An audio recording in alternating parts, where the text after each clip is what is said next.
प्रणाम। आज सरस्वती पूजा है और हम सभी को इसको सेलिब्रेट करना चाहिए, है ना?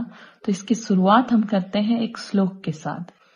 या कुंदेनु तुषारहार धवला, या शुभ्र वस्त्राविता, या वीणावंड दंड मंडितकरा, या श्वेत पद्मासना, या ब्रह्माच्युत शंकर प्रभृति देवे सदा वंदिता, सामा पातु सरस्वती निशेष जांड्यापहा। माँ सरस्वती कहाँ से आई, कैसे उनकी उत्पत्ति हुई, इन सारी चीजों को हमें जानना चाहिए, क्योंकि जिस तरीके से आज हम सरस्वती पूजा सेलिब्रेट कर रहे हैं उसके पीछे की माइथोलॉजिकल स्टोरी क्या है, उसके पीछे की कहानी क्या है, उसके पीछे का साइंटिफिक रीजन क्या है, हम क्यों सेलिब्रेट कर रहे हैं, माँ सरस्वती की उत्पत्ति क्यों हुई और ये बसंत ऋतु में ही क्यों हुआ। बसंत ऋतु को हम मानव जीवन में ऐसा क्या महत्व है। तो ये बहुत सारे सवाल है जो मेरे जहन में चल रहे हैं और मुझे लगता है कि जब हम किसी चीज को, किसी पूजा को सेलिब्रेट कर रहे हैं तो हम उसके महत्व को भी जाने। तो चलिए जानते हैं। आपने एक अनूठी कहानी सुनी होगी।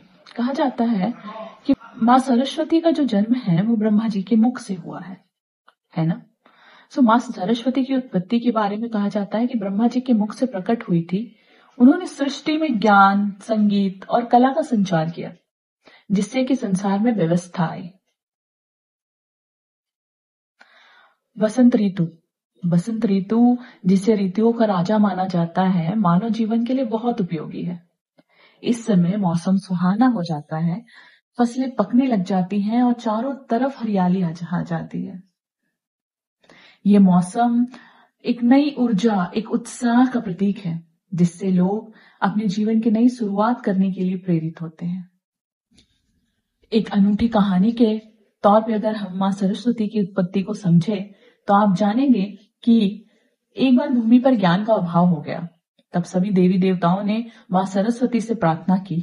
माँ सरस्वती ने वीणा बजाकर ज्ञान और संगीत का सृजन किया, जिससे मानव सभ्यता में फिर से ज्ञान का संचार हुआ।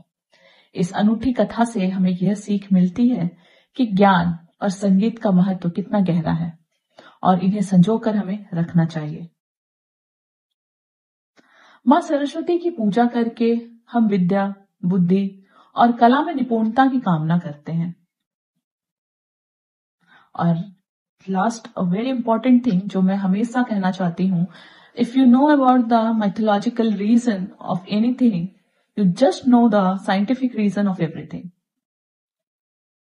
साइंटिफिक रीजन क्या है सरस्वती पूजा मनाने का, और बसंत ऋतु में ही क्यों? तो वैज्ञानिक दृष्टि से यह समय बसंत ऋतु की शुरुआत है, जो मौसम सुहाना हो जाता है और प्रकृति में नए परिवर्तन आते हैं। इस समय लोग मानसिक और बौद्धिक विकास के लिए प्रेरित होते हैं और इसलिए इस समय हम माँ सरस्वती की पूजा अर्चना करते हैं, जिससे कि हम उनसे नई उमंग, विद्या, बुद्धि, कला में निपुणता की कामना करें। तो ये है कहानी माँ सरस्वती की, ये है रीजन हम इन्हें क्यों मनाते हैं। इसी तरीके के फैक्ट के लिए जुड़े रहिए। धन्यवाद।